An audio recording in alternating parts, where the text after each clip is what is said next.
जय श्री राम 12वीं क्लास के विद्यार्थियों, श्री राम इंग्लिश क्लासेस के इस यूट्यूब चैनल पर आपका हार्दिक अभिनंदन, स्वागत, वेलकम। जहाँ भी हैं उम्मीद करता हूँ स्वस्थ होंगे, मस्त होंगे, तंदुरुस्त होंगे और शानदार आप अध्ययन कर रहे होंगे।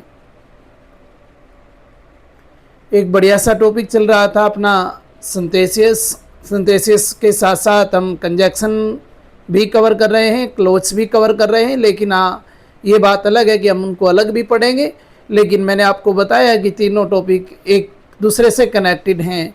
तो अगर अपने सिंथेसिस पढ़ते हैं तो फिर क्लोज भी कवर होता है अपना और कंजक्शन भी होता है।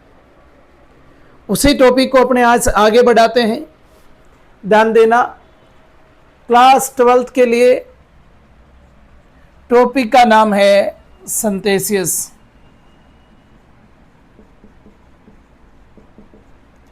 और कौन सा पढ़ रहे हैं? कॉम्प्लेक्स सेंटेंस पढ़ रहे हैं।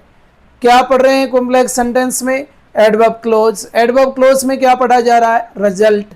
और रिजल्ट तो सर हमने कल पढ़ा, बिल्कुल रिजल्ट कल भी पढ़ा हमने। कल सो दैट का प्रयोग देखा था, आज सच दैट का प्रयोग देखेंगे अपने। आज मैं आपको सच दैट बताने वाला हूं। तो इससे सो दैट कल पढ़ लिया और सच दैट आज पढ़ेंगे, तो इन दोनों में अंतर क्या है वो भी हम जान जाएंगे।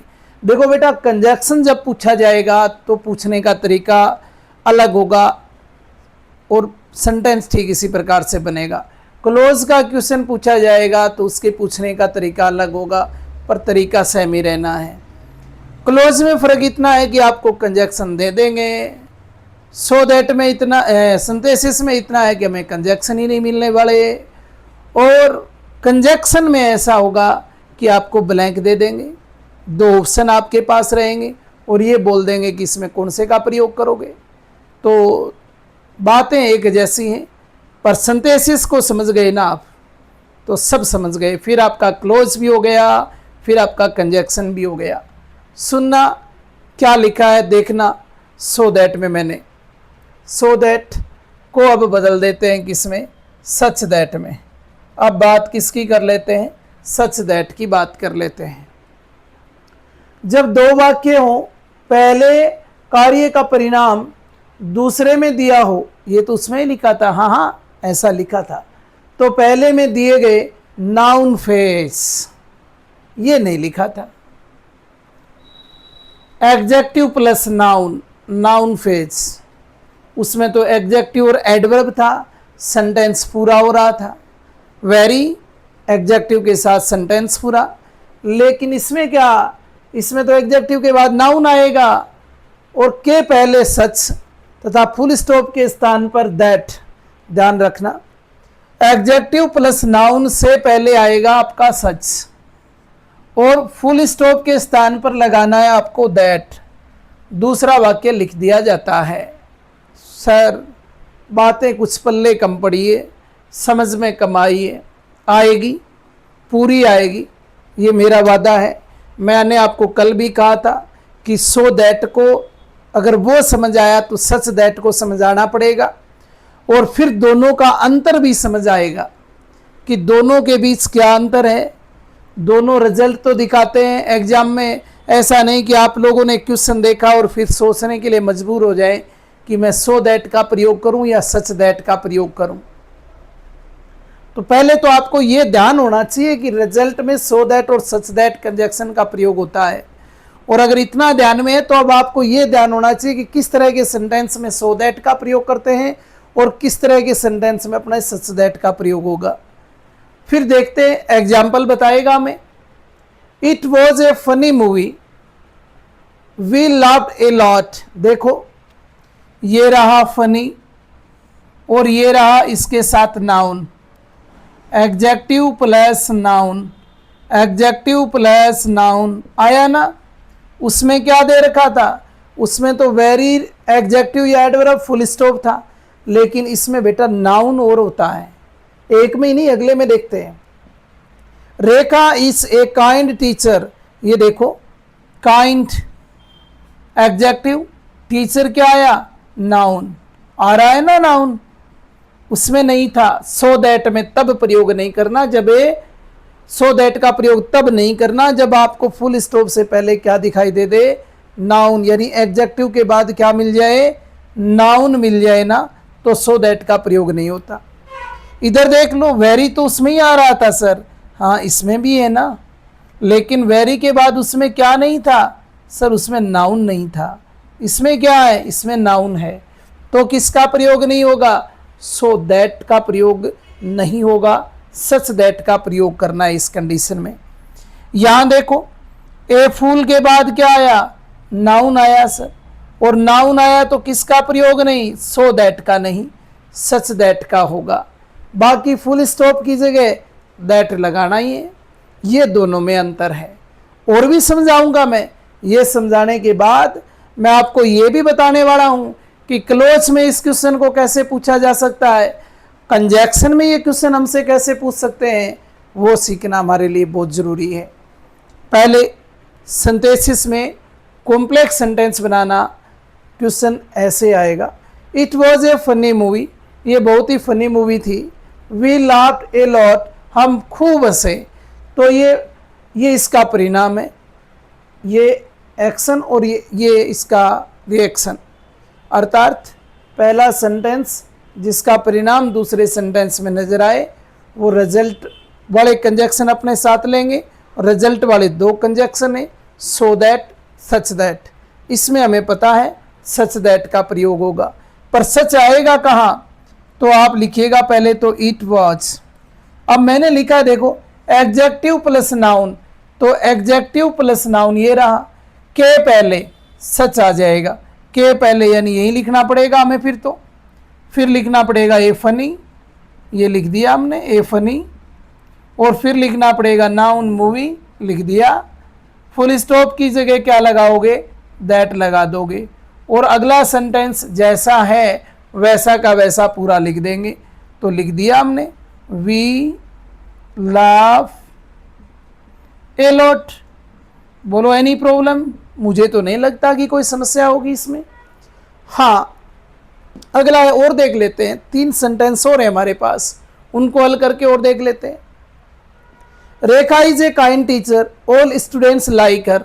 अब देखिएगा ये एडजेक्टिव, ये नाउन, तो फिर पहले सेंटेंस लिखा हमने रेखा इज है, अब ए काइंड से पहले आपको सच लगाना है, such a kind, such a kind teacher, such a kind teacher, full stop की जगह क्या लगाओगे, दैट, फिर क्या लिख देंगे, ऑल स्टूडेंट्स लाइक हर, ये लिख दिया हमने। बोलो कोई समस्या, मुझे तो नहीं लगता, समझ आया होगा। और देखो, he is A very bad boy है बेटा, यहाँ ही is A very bad boy, he is A very bad boy, everyone avoids him. तो देखो क्या लिखोगे, ही is such a very bad boy, तो वेरी को हटा देंगे, सच से बैड बॉय,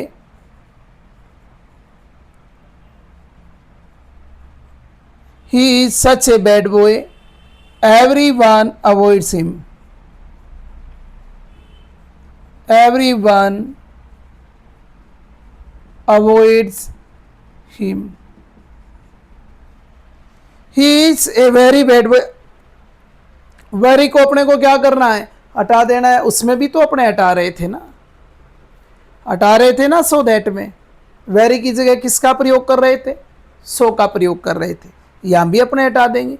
सर ना हटाएं तो ना कोई बवाल नहीं होना, ना भी हटाएंगे तो अपने लिख सकते हैं ही is such a very bad boy, या मैं वेरी और लिख दूँ ना तो कोई सेंटेंस आपका गलत नहीं होना।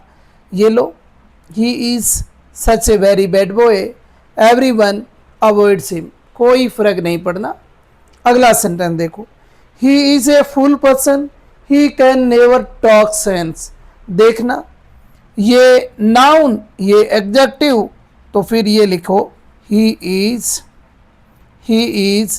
सच a fool person that he can never talk sense।